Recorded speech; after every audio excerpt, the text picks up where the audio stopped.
Good evening, I'm Mark Curtis. And I'm Kariba Divine. We start with breaking news and some very sordid details coming to light in documents that former state representative David Stringer tried to keep from the public eye.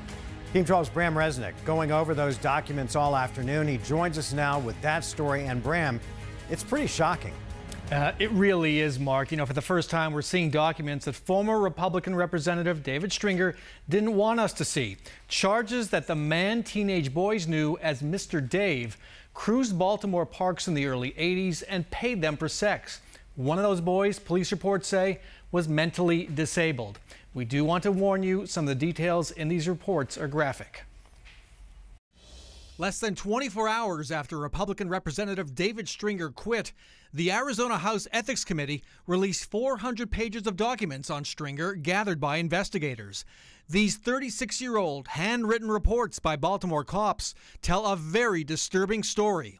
A 35-year-old Stringer stopping at parks, asking boys if they wanted to have sex.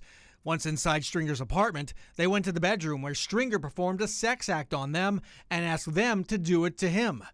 The boys were given $10 apiece and they left. Documents show Stringer was charged with 8 sex offenses, did 5 years of probation, and inexplicably had his record expunged. Stringer's attorney said today the charges were all false. They're mere allegations, that they're false. It was a false arrest. He went through the court system that gave him probation before judgment. In other words, there was no criminal conviction.